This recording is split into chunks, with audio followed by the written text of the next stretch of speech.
My name is Stuart Slind. I'm an artist, oil painter, mostly portraits, but landscape and still life as well.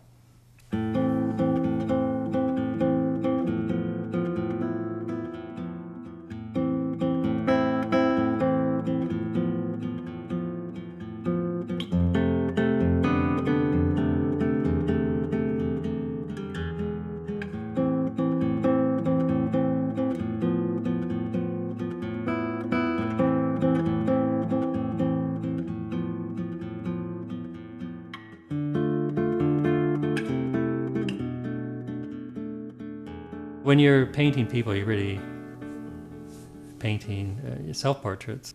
It's really examining your own nature.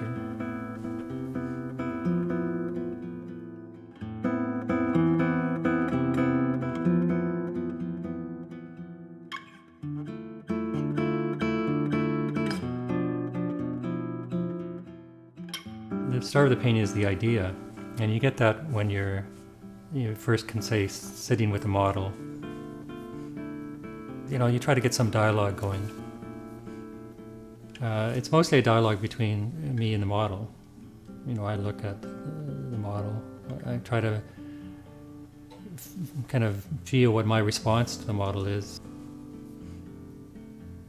I find I start thinking about a painting, quite early on.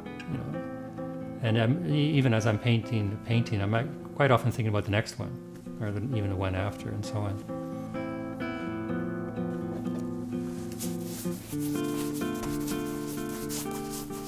The technique I start with is covering the canvas with a mixture of a red and a green.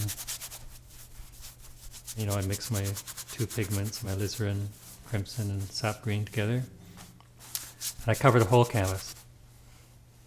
And then I start to kind of draw into this mix.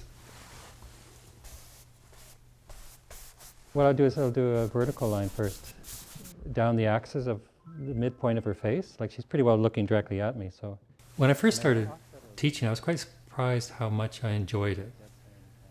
I didn't think I would hate it, but I didn't realize how much I would learn from it myself. But it's not only the fact that I'm learning things, it's actually, I actually quite enjoy helping other people. Building the face around this, within this framework. And you just be quite general, you don't get into detail because you want to kind of make sure you got everything where it belongs. What I do, or at least what my students tell me that I do well, is create a sort of calm, non-threatening atmosphere. I don't know how I do this because it's not like I start off with this intention. Just general lines. So, it's a kind of a balancing act when you start a class. Everyone has an area where they're stuck or they want to start from. And once we get that organized, then, the classes tend to run pretty smoothly, whatever the imbalance in levels. My favorite teacher said to me, the best thing he could teach was that they had to dream big and work hard, or work hard and dream big. But you only get as big as your dreams. If you're not working to create a great piece of art, then you never will. You have to have that as a goal.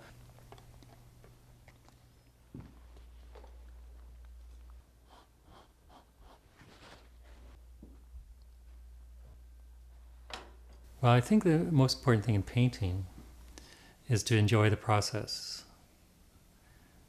And if I can get students to understand that, or to allow themselves to feel that, that's the most important thing you can teach.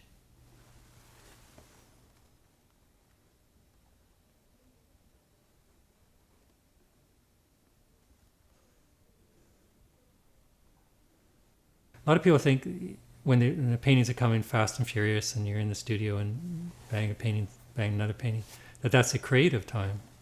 But I think that's wrong. If you use the analogy of a plant or say a flower, the paintings themselves are the flower, but that's the last process of the plant. The real creative time is, when the roots are going down in the soil, collecting all the nutrients. The flower is just the end product. So, it's all those times in the studio when things appear not to be going well. You know, you're thinking, oh, I'm here, I'm working, but no paintings are coming out, or I don't like them. But I think those are the creative times, because that's when you're really searching and things are happening at some unconscious level. So, you know, that's why I don't really sweat it so much emotionally. I don't get mad at myself if things aren't going the way I think they should be, because I realize, well, they probably are going the way they should be. I just don't realize it.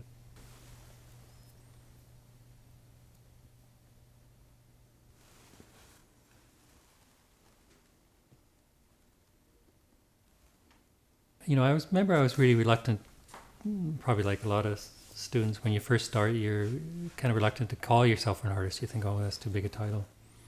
But I remember when I finally, wait a minute, I am an artist, when I realized that I would be doing this activity for the rest of my life, no matter what, if I ever sold a painting or if anyone else thought I was an artist, as long as it was the process that I was involved in that I loved doing, then, you know, of course you are what you do.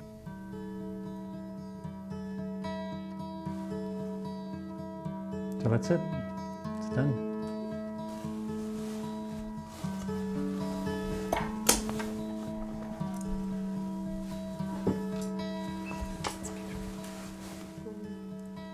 That's beautiful, Stuart. You like it?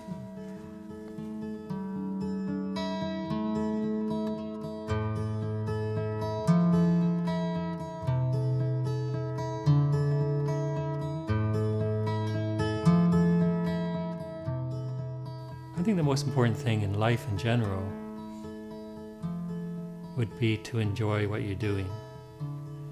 Because I do believe if you enjoy it, you know, it's got to be right at some level. I mean, this is my idea of the proper order of the universe, that what's good is pleasurable. I like painting, so if it gives me pleasure, so that's the right thing to be doing. And